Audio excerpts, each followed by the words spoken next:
Welcome dear students. आज की class में जो हमारे टॉपिक हैं बहुत अच्छे टॉपिक्स हैं। एग्जामिनेशन में प्रत्येक टॉपिक में से प्रश्न बनता है। यह हम यह कह सकते हैं कि अपने जो टॉपिक है ना आज की क्लास के वो ही प्रश्न हैं। कौन कौन से टॉपिक हैं ध्यान से देखेंगे कि पहला टॉपिक ये है कि क्या हाइड्रोजन युक्त सभी यौगिक अम्लीय होते हैं। मतलब ये प्रश्न भी है और हमारा ये टॉपिक भी है। क्या प्रश्न है कि पहला टॉपिक क्या है कि क्या हाइड्रोजन युक्त सभी यौगिक अम्लीय होते हैं। नोट कर लो इसको। दूसरा है कि जलीय विलयन में अम्ल व क्षार का क्या होता है। जलीय विलयन में अम्ल व क्षार का क्या होता है। समझे आपको इस बात को कि जब अम्ल या क्षार को हम जल में घोलते हैं तो क्या रिएक्शन होती है। ठीक है। तीसरा महत्वपूर्ण प्रश्न है कि हाइड्रोनियम आयन किसे कहते हैं या फिर हाइड्रोनियम आयन से आप क्या समझते हैं। रासायनिक सूत्र लिखिए। ठीक है। चौथा महत्वपूर्ण डेफिनेशन है ये कि तनुकरण किसे कहते हैं। पूछ लेते हैं एक एक नंबर के ये प्रश्न। तनुकरण किसे कहते हैं। और पांचवें नंबर का जो प्रश्न है वह यह है कि तनुकरण करते समय अम्ल को जल में मिलाते हैं या फिर जल को अम्ल में मिलाते हैं। ये बताना आपको कि जल को अम्ल में मिलाएं या फिर अम्ल को जल में मिलाएं। आप बताएंगे कि यार अम्ल को जल में मिला दो सर। ठीक है। पर क्यों, किसको किस में मिलाते हैं और किसको किस में नहीं मिलाते, ये है इस टॉपिक में आप समझेंगे। ठीक है बच्चा। तो ये 5 जो टॉपिक्स हैं इनके बारे में आज की क्लास में स्टडी होगी। इसलिए आप कॉपी पेन लेकर के बैठेंगे और क्लास को ध्यान से देखेंगे। क्योंकि यह जो क्लास है वह नोट्स बनाने वाली क्लास है। नोट्स जरूर बनाएंगे, समझते जाएंगे और क्लास अच्छी लगे तो चैनल को सब्सक्राइब जरूर करेंगे। ठीक है बच्चा। तो शुरू करते हैं। पहला प्रश्न या पहला टॉपिक है क्या हाइड्रोजन युक्त सभी यौगिक अम्लीय होते हैं। टॉपिक क्या है दोबारा से लिखते हैं इसको कि क्या हाइड्रोजन युक्त, क्वेश्चन क्या लिख लेंगे, क्या हाइड्रोजन युक्त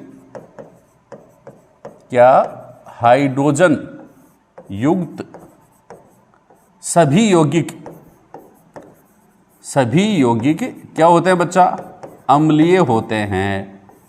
ठीक है। क्या हाइड्रोजन युक्त सभी यौगिक क्या होते हैं, अम्लीय होते हैं क्या। इस टॉपिक को अपने को समझना है। और जब बात समझने की आ जाती है ना तब अपने को करना क्या होता है, अपना माइंड जो है वह है एकदम एकाग्र करके टॉपिक पे ध्यान दे के समझते हैं उसको। क्या बातें हम बोल रहे हैं उनको आप ध्यान से सुनते जाएंगे कि हमने क्या पढ़ा था। हमने पढ़ा था कि जब धातुएं जो होती हैं या अम्ल जो होते हैं, जैसे मान लीजिए हमने लिया था H2SO4। ठीक है। वह किसी धातु Zn के साथ अभिक्रिया करता है, ये एसिड है। ठीक है। तो क्या बनता है बच्चा, ZnSO4 + H2, मतलब हाइड्रोजन बन रहा है। और डेफिनेशन में भी ये मैंने आपको बताया था कि ऐसे यौगिक जो जल में घोलने पर, ठीक है, जो जल में घोलने पर क्या देते हैं, हाइड्रोजन आयन देते हैं, उनको हम क्या कहते हैं, अम्ल कहते हैं। तो प्रश्न ये पूछा जा रहा है आप लोगों से कि क्या हाइड्रोजन युक्त सभी यौगिक अम्लीय होते हैं क्या। कैसे हम देखते हैं भैया, कुछ हाइड्रोजन युक्त यौगिक लेते हैं। इस टॉपिक को समझने के लिए क्या करना पड़ेगा, अपने को कुछ हाइड्रोजन युक्त पदार्थ लेंगे। कौन कौन से, देखिए सबसे पहले हम लेते हैं सल्फ्यूरिक अम्ल, जो अभी लिया है H2SO4, इसको ले लिया। फिर दूसरा हाइड्रोजन युक्त अपन हम ले लिए HCl। ठीक है। तीसरा ले लिया हमने, कुछ यौगिक लेते हैं। तीसरा हम लेते हैं बच्चा क्या, ग्लूकोज C6H12। देखो 12 हाइड्रोजन है, O6। फिर एल्कोहल ले लिया, कौन सा, मेथिल एल्कोहल ले लो, चाहे CH3OH ले लो या फिर एथिल एल्कोहल ले लो, C2H5OH। ठीक है। तो सल्फ्यूरिक अम्ल ले लिया, हाइड्रोक्लोरिक अम्ल ले लिया, ग्लूकोज ले लिया, एल्कोहल ले लिया, एल्कोहल 2 ले लिए। एक तो मेथिल एल्कोहल जिसको जहरीली शराब भी कहते हैं, और एक एथिल एल्कोहल जिसको हम सामान्य भाषा में शराब या दारू कहते हैं। ये इनके सूत्र हैं। CH3OH है बच्चा, ये मेथिल एल्कोहल है। C2H5OH है बच्चा, ये एथिल एल्कोहल है। C6H12 O6 है, यह है बच्चा ग्लूकोज, और HCl जो है ना बच्चा, यह है हाइड्रोक्लोरिक अम्ल, और H2SO4 जो है यह है बच्चा सल्फ्यूरिक अम्ल। इन सूत्रों को जब हम ध्यान से देखते हैं ना, इसके अलावा आप NaOH भी ले सकते हैं, ठीक है, लेकिन इनमें हाइड्रोजन तो है, लेकिन हाइड्रोक्सिल है, KOH भी ले सकते हैं, पोटेशियम हाइड्रोक्साइड, ठीक है, MgOH भी ले सकते हैं। इतने सारे जो कंपाउंड्स हैं, इनमें से कोई भी कंपाउंड्स जो है, इनको सब साथ हम रीड करेंगे, तब ये समझ में आएगा ये टॉपिक क्या, कि क्या हाइड्रोजन युक्त सभी यौगिक अम्लीय होते हैं। ठीक है बच्चा, ध्यान से देख लो इन सूत्रों को, क्योंकि ये जो सूत्र मैंने, ये जो फॉर्मूले मैंने बताए हैं, ये एग्जामिनेशन की दृष्टि से इंपॉर्टेंट हैं और इनको याद रखना जरूरी है। अब ये जो यौगिक हैं, इन यौगिकों में सभी में हाइड्रोजन है, तो क्या ये सभी अम्ल हैं, प्रश्न ये पूछ रहे हैं। तो इसको समझने के लिए करना पड़ेगा अपने को क्या बच्चा, एक क्रियाकलाप करते हैं। कौन सा क्रियाकलाप करते हैं भाई? क्रियाकलाप कर लेते हैं यहाँ पर कि हम लेते हैं बच्चा एक बीकर। क्या लेंगे बच्चा?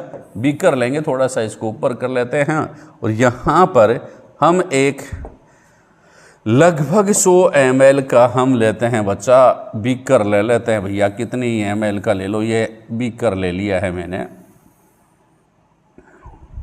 बीकर थोड़ा सा अगर सही बनाए तो थोड़ा सा और अपने को टेक्नोलॉजी इसमें लेनी पड़ेगी। ये लो भैया, ये सीधा बन गया है, ठीक है, ये भी सीधा बन जाएगा, ठीक है। बीकर लेना है हमारे को, क्या लेना है बच्चा? बीकर लेना है, और ये बन गया है बच्चा बीकर। चलो बन गया बीकर, ठीक है। अब बीकर ले लिया है, इस बीकर में इसके एक क्या लेंगे बच्चा? कोर लेंगे। क्या लेंगे? कॉर्क ले लेंगे, लकड़ी का कॉर्क। लकड़ी का कॉर्क कुछ इस प्रकार का होता है, ये लकड़ी का कॉर्क होता है, ये लकड़ी का कॉर्क है। और इस लकड़ी के जो कॉर्क है ना, इसको हम क्या करते हैं बच्चा, इसको भी हम थोड़ा सा कलर कर देते हैं। लकड़ी का कॉर्क हो गया, लकड़ी का सा लगना चाहिए, ये लकड़ी का कॉर्क हो गया है। ये लो भैया, इसको कलर कर दिया है मैंने, और लकड़ी का कॉर्क बना दिया है। अब इस लकड़ी के कॉर्क पे हम क्या करेंगे बच्चा? कुछ कील, 2 कीलें लगा देंगे। किसकी लगाएंगे भैया? लोहे की लगाएंगे, ठीक है। किसकी लगाएंगे? लोहे की 2 कील इसके ऊपर हम गाड़ देते हैं। गाड़ दो भाई, ये एक कील हमने गाड़ दी है, आप भी गाड़ दो। हट जाता हूँ पाछा ने, ये हट गया है वापस। अरे ये लो भाई, एक कील तो हमने इसमें ठोक दिया है कॉर्क के, इस कॉर्क में, ठीक है। कॉर्क में एक लोहे की कील हमने यहाँ पर लगा दी है, दूसरी एक और कील हम इसमें क्या कर देंगे बच्चा? लगा देंगे, और फिर हो गया बच्चा, ठीक है। आप भी इस प्रकार से एक कॉर्क ले लीजिए, ठीक है। 2 कील जिसमें लगी हुई हों, लगभग बराबर की साइज़ की होनी चाहिए, थोड़ा सा टाइम लगेगा, बराबर की साइज़ की हो जाएंगी। आप भी इसको सही तरह से मैनेज कर लेना भाई। ये लोहे की 2 कीलें हैं, इस कॉर्क में हमने लगा दी हैं। अब इस लोहे की कीलों को हम क्या करते हैं बच्चा? लोहे की कीलों को क्या करेंगे? लोहे की कीलों, इसको हटा करके हम क्या करेंगे बच्चा? इसको हम रख देते हैं बच्चा, किसमें? बीकर में रख देते हैं। किस में रख देते हैं? इसको बीकर में रख देते हैं। रख दिया ना बीकर में। अब करेंगे क्या? इन दोनों लोहे की कीलों पर हम इसका कनेक्शन कर देते हैं, और एक क्या करेंगे बच्चा? वायर लगा देंगे। भैया लग जाओ वायर। एक वायर इसके साथ हमने बांध दिया है, और दूसरा वायर जो है, ठीक है, दूसरा वायर हमने ले लिया है, वो इधर इस लोहे की कील के बांध दिया है। अब यहाँ पर हमने क्या कर दिया बच्चा? ये लगा दिया है कुंजी या प्लग, ठीक है। कुंजी या प्लग लगाने के बाद हम यहाँ पर एक लगा देते हैं बच्चा बैटरी। ये लो बैटरी लगा दी, बैटरी, ये बैटरी हो गई है। ये इसका प्लस सिरा है, और ये इसका छोटे वाली जो लाइन है वह इसका माइनस सिरा है। लगा दिया बच्चा। अब क्या करेंगे, हम यहाँ पर एक बल्ब जोड़ लगा देंगे। कौन सा लगा देंगे, क्या लगा देंगे भाई, बल्ब लगा देंगे। लगाओ भाई बल्ब लगाओ, कैसे, जैसे यहाँ पर अंधेरा हो रहा है, यहाँ पर हमने लगा दिया है बच्चा एक बल्ब लगा दिया है, और इस बल्ब का ये नीचे वाला हिस्सा हो गया, और फिर मैं इसके ऊपर एक बल्ब लगा ही देता हूँ ला करके, पैसे तो खर्च करने पड़ेंगे ही। ये बल्ब हमने इसके ऊपर लगा दिया है, ये इसका तंतु हो गया है, और ये लो भैया ये बल्ब लगा दिया है। अब इसके जो दूसरा तार है वो भी इसको कनेक्ट कर दो भाई, तार ज़रूरी है, ये तार जो है ना ये भी ज़रूरी है, तार भी ज़रूरी है, क्योंकि बिना तार के बिजली नहीं आएगी। बिना तार के क्या नहीं आएगी बच्चा, बिजली नहीं आएगी। यहाँ स्विच हो गया है, ये दूसरा तार भी हमने जोड़ दिया है। यह उपकरण हमने सेट कर दिया है भाई। अब इस उपकरण से यह जो चित्र जो हमने बनाया है, इस चित्र से हम समझेंगे कि क्या हाइड्रोजन युक्त सभी यौगिक क्या होते हैं बच्चा, अम्लीय होते हैं। ठीक है, अब हमने क्या किया कि इसमें एक एक चीज लेते हैं। तो सबसे पहले हम लेते हैं बच्चा तनु सल्फ्यूरिक अम्ल। ठीक है, इसी अलग से हम एक गिलास ले लेंगे या कोई भी जार ले लेंगे, उसमें तनु सल्फ्यूरिक अम्ल ले लेंगे भैया। ये छोटा सा जार है, इसमें तनु सल्फ्यूरिक अम्ल कुछ मात्रा में ले लेंगे। ले लो भाई तनु सल्फ्यूरिक अम्ल। ठीक है, तनु सल्फ्यूरिक अम्ल इसमें हमने ले लिया है। इस तनु सल्फ्यूरिक अम्ल को सबसे पहले हम क्या करेंगे, इसको उठाएंगे, और उठाने के बाद क्या करेंगे भाई, इसमें डाल देंगे। किस में डाल देंगे, इसमें डाल देंगे। क्या करेंगे, इसमें डाल देंगे इसको। चलो भैया घूमो।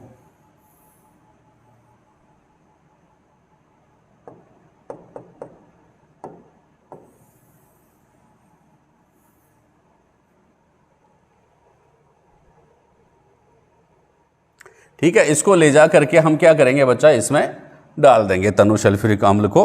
चलो डाल दो इसमें तनु सल्फ्यूरिक अम्ल। इसमें क्या करेंगे, इसमें से ये तनु सल्फ्यूरिक अम्ल इसमें डाल देंगे। ठीक है, तनु सल्फ्यूरिक अम्ल डाल करके जब हम देखते हैं, क्या देखते हैं भाई, इसमें इस कुंजी को हम क्या करते हैं, ऑन करते हैं, तो क्या होता है, ये बल्ब जो होता है ना बच्चा, जलने लग जाता है। क्या होने लग जाता है भाई, जलने लग जाता है। समझ गए बात को। अब इस अम्ल को हटा करके यह जो एक्सपेरिमेंट है जो है ना, ये प्रत्येक पदार्थ के साथ करते हैं। जैसे हमने पहले क्या डाला बच्चा, तनु सल्फ्यूरिक अम्ल डाल दिया। क्या डाल दिया, तनु सल्फ्यूरिक अम्ल इसमें डाला। फिर क्या डाला, HCl हमने डाला। फिर क्या डाला, HCl डाला। फिर देखा कि बल्ब जला नहीं, तो HCl डालते हैं ना तब भी बल्ब जलने लग जाता है। तनु सल्फ्यूरिक अम्ल जब हम डालते हैं ना तब भी बल्ब जलता है।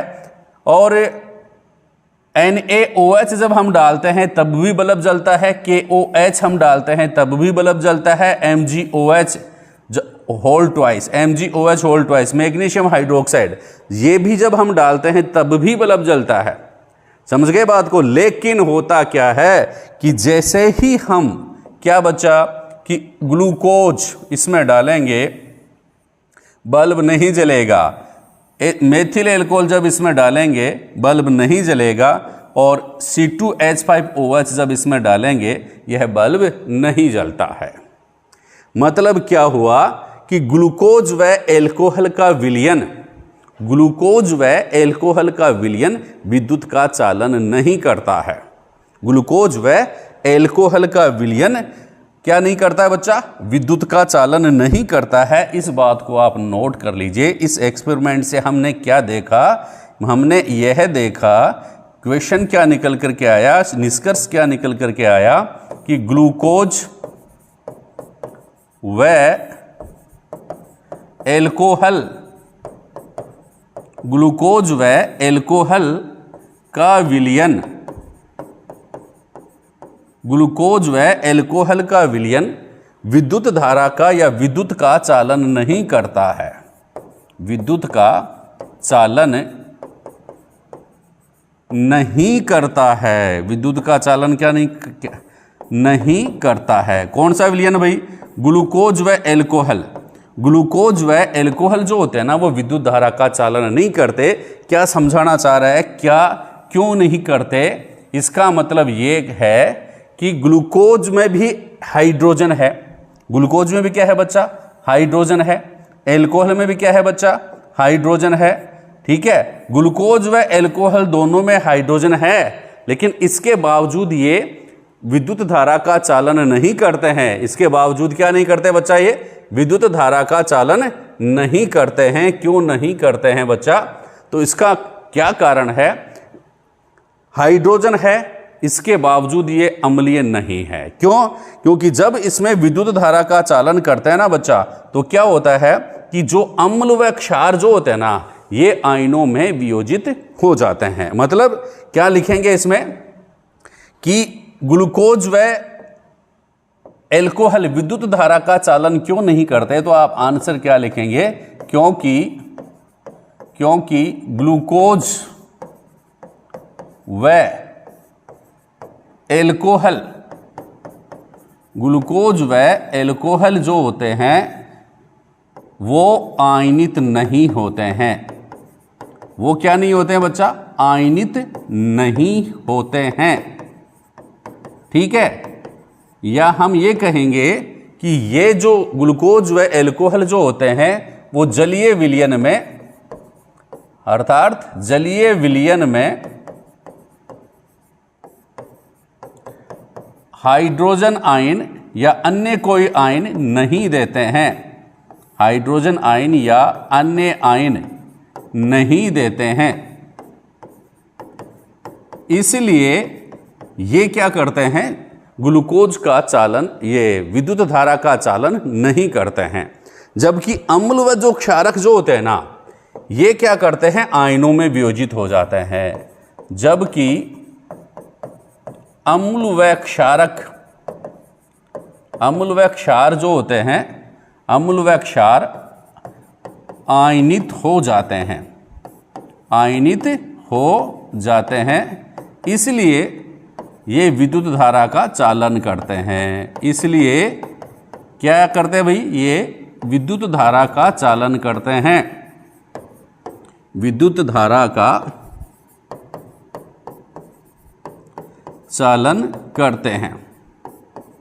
सिंपल सी बात है, समझ में आ गई होगी। इसको अपन देख लेते हैं कि जैसे मान लो कि HCl जो होता है ना, HCl के विलयन में जब हम विद्युत धारा प्रवाहित करते हैं, HCl के विलयन में जब हम क्या करते हैं बच्चा? विद्युत धारा प्रवाहित करते हैं, तो क्या होता है भाई? ये H प्लस Cl माइनस में आयनित हो जाते हैं, वियोजित हो जाते हैं।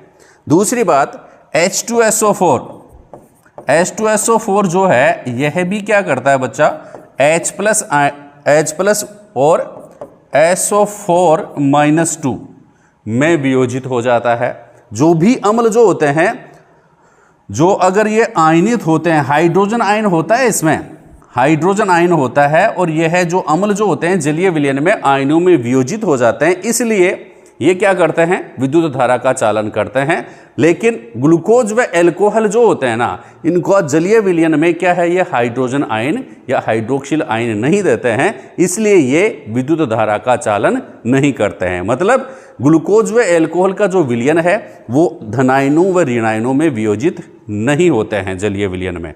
जबकि अम्ल व क्षारक जो होते हैं ना, वो जलीय विलयन में हाइड्रोजन व क्लोराइड आयनों में, या हाइड्रोजन व हाइड्रोक्सिल आयनों में, या फिर अपन कहेंगे धनायन व ऋणायनों में क्या हो जाते हैं बच्चा? वियोजित हो जाते हैं। इसलिए ये विद्युत धारा का क्या करते हैं? चालन करते हैं। इसी प्रकार और देखिए भैया, आप CH3COOH है।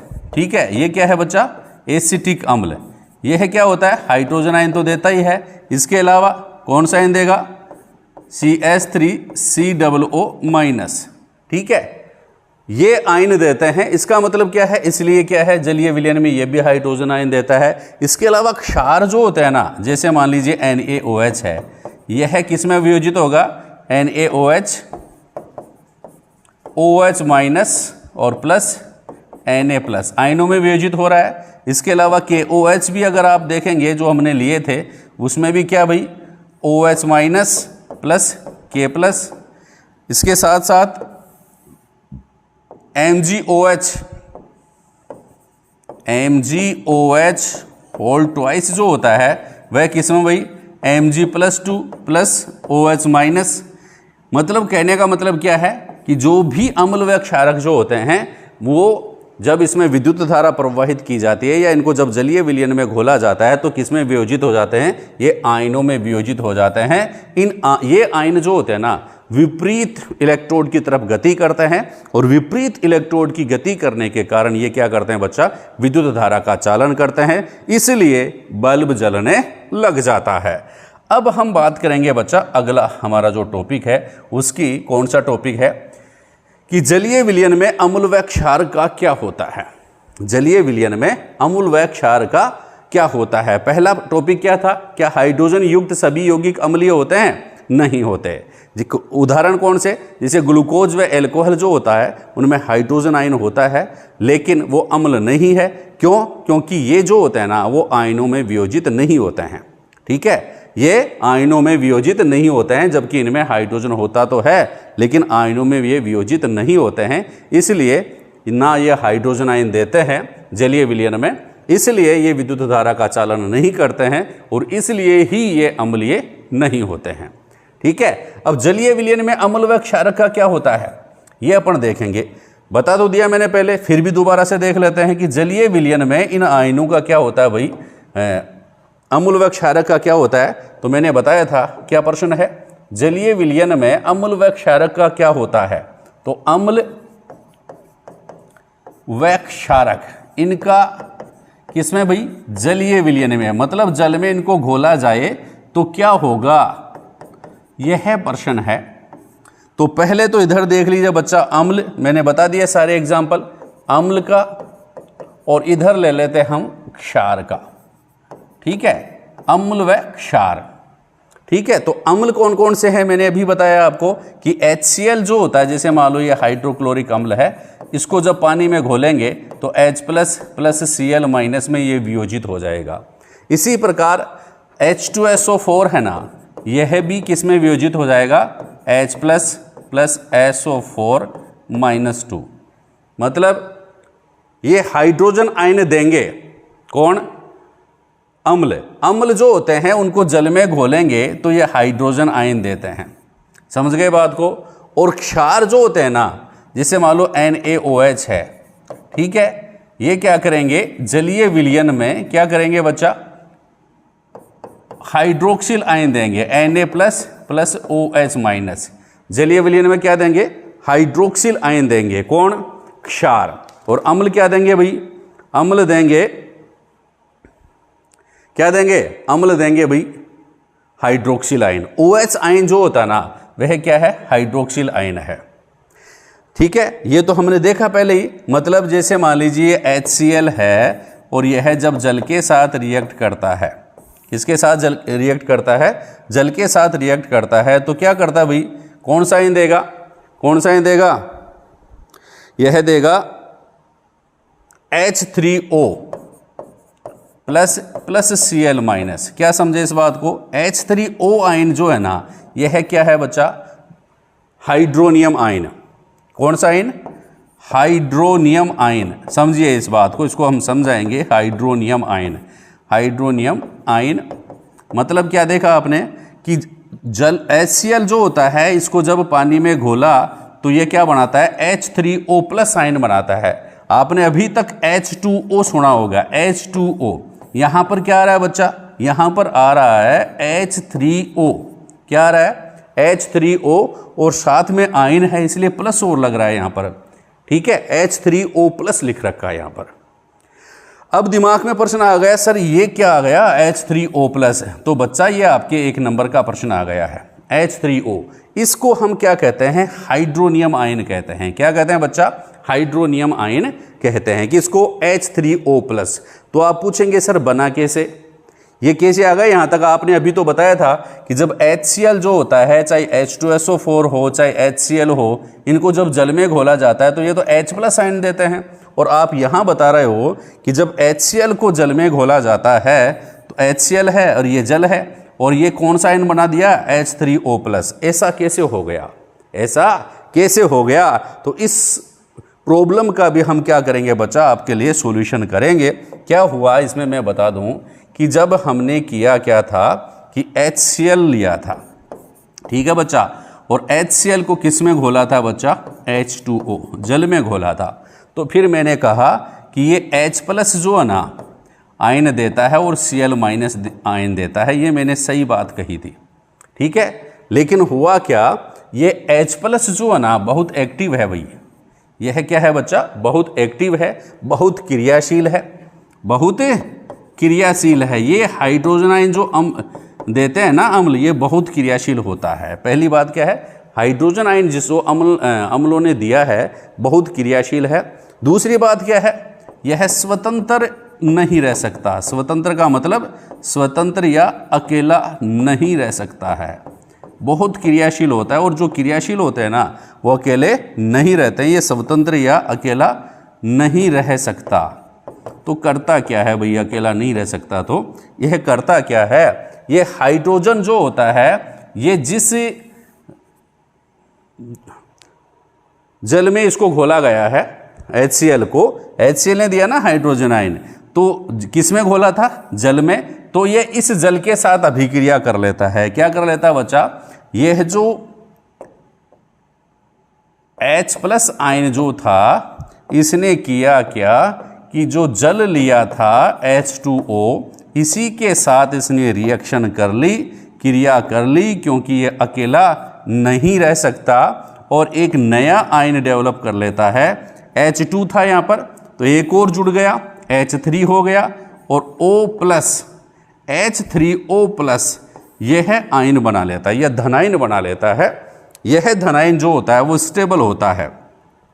अब आप ये कह सकते हैं कि अम्ल जो होता है जब इनको जल में घोला जाता है तो ये हाइड्रोजन आयन भी देते हैं, हाइड्रोजन आयन देते हैं, लेकिन ये तुरंत हाइड्रोजन आयन जो होता है वो अधिक क्रियाशील होता है और स्वतंत्र या अकेला नहीं रह सकता। इसलिए ये किससे रिएक्ट कर लेता है, यह जल से रिएक्ट कर लेता है जिसमें अम्ल को घोला गया है, उसी से ये रिएक्ट कर लेता है और एक नया धनायन बनाता है H3O+।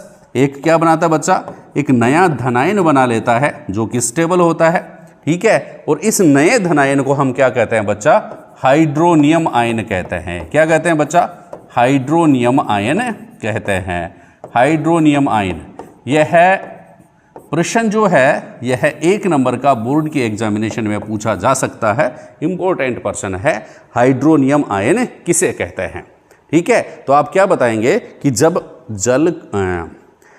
अम्ल को जल में घोला जाता है, जब अम्ल को किस में घोला जाता है बच्चा, जल में घोला जाता है, तो ये क्या करते हैं कि हाइड्रोजन आयन देते हैं। क्या देते हैं बच्चा, हाइड्रोजन आयन देते हैं। और ये हाइड्रोजन आयन जो होता है बहुत अधिक क्रियाशील होता है, स्वतंत्र या अकेला नहीं रह सकता है, इसलिए यह जल के साथ अभिक्रिया करता है। यह किसके साथ अभिक्रिया करता है बच्चा, जल के साथ अभिक्रिया करता है और एक धनायन बनाता है जिसे हम क्या कहते हैं, हाइड्रोनियम आयन कहते हैं, ठीक है बच्चा।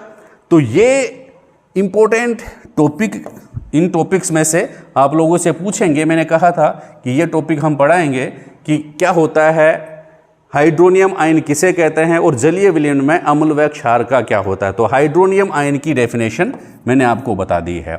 अगली क्लास, ये क्लास काफ़ी लंबी हो जाएगी इसलिए इस क्लास को हम विराम देंगे और इसलिए अगली क्लास में हम लोग रीड करेंगे क्या, तनुकरण किसे कहते हैं और तनुकरण करते समय अम्ल को जल में मिलाते हैं या फिर जल को अम्ल में मिलाते हैं, उसकी हम चर्चा करेंगे। इससे पहले हम टॉपिक को थोड़ा सा कंप्लीट कर देते हैं। ये जो टॉपिक मैंने आपको बताया कि अम्ल का, तो आपको मालूम पड़ गया कि अम्ल जो होते हैं वो जलीय विलयन में कौन सा आयन देते हैं, हाइड्रोनियम आयन देते हैं। अब हम बात करें क्षार की, तो मैंने कह दिया था, पहले भी आपको बता दिया था, क्षारों के काफ़ी एग्जाम्पल मैंने आपको बता दिए थे, जैसे NaOH। देखो सभी क्षारक जो होते हैं ना, सभी क्षारक जल में घुलनशील नहीं होते हैं, ये आप ध्यान में रखना। क्या ध्यान में रखना है, ये पॉइंट ध्यान में रखो कि सभी क्षारक क्या होते हैं, क्षारक अंतर है क्षार और क्षारक में, सभी क्षारक जल में घुलनशील या जल में विलय नहीं होते हैं। समझ गए, जल में घुलनशील नहीं होते हैं, ठीक है, घुलनशील नहीं होते हैं। ये पहली लाइन तो याद करने में आसान है, नहीं होते हैं। लेकिन दूसरी लाइन भी आसान है, लेकिन उसमें ध्यान देना जरूरी है। आसान है इसका मतलब ये नहीं हम इजीली छोड़ देंगे, याद करने में तो आसान होते हैं, लेकिन ध्यान देना जरूरी है दूसरी लाइन पे। क्या दूसरी लाइन है? पहली लाइन में क्या लिखा? सभी क्षारक जल में विलयशील या घुलनशील होते हैं, घुलनशील नहीं होते हैं। ठीक है, तो दूसरी लाइन में क्या ध्यान में रखेंगे? ऐसे क्षारक, ध्यान रखना 1 नंबर का प्रश्न आ सकता है।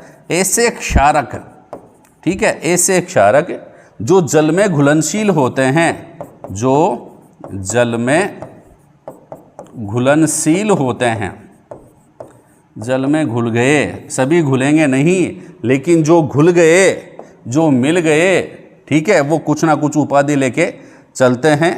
ऐसे क्षारक जो जल में घुलनशील होते हैं या जल में घुल जाते हैं, घुलनशील होते हैं, उन्हें क्या कहते हैं? क्षार कहते हैं। सिंपल, देखो ज़्यादा डिफरेंस नहीं है, क्षार कहते हैं।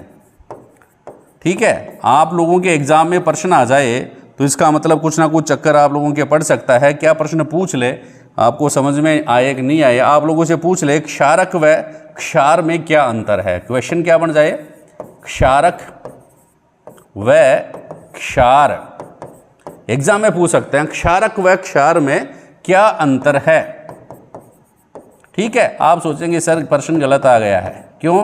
क्योंकि अम्ल व क्षार में क्या अंतर है, ये जनरली सब लोग पूछते हैं कि अम्ल व क्षार में अंतर बताइए, लेकिन आप तो पूछ रहे हो कौन सा भाई, कि क्षारक व क्षार में क्या अंतर है। तो एक सिंपल सी बात मैंने आपको बताई है कि क्षारक, सभी क्षारक जो होते हैं ना जल में घुलनशील नहीं होते हैं, लेकिन सभी क्षार जो होते हैं ना वो जल में घुलनशील होते हैं। ठीक है, सभी क्षारक जो होते हैं ना, सभी क्षार क्षारक होते हैं, लेकिन सभी क्षारक जो होते हैं ना वो क्षार नहीं होते हैं। समझ गए? सभी क्षारक क्षार नहीं होते हैं। कैसे भाई सभी क्षारक क्षार कैसे नहीं होते? क्योंकि वो ही क्षारक क्षार कहलाएंगे जो जल में घुलनशील हैं, जो जल में घुलनशील है। सभी क्षारक जल में घुलनशील नहीं होते हैं। तो जो जल में विलय होते हैं, जो जलीय विलयन में कौन सा आयन दें? Hydroxyl ion. जब क्षारकों को जल में घोला जाता है, जैसे मान लीजिए NaOH है, यह क्षारक है, सोडियम हाइड्रोक्साइड।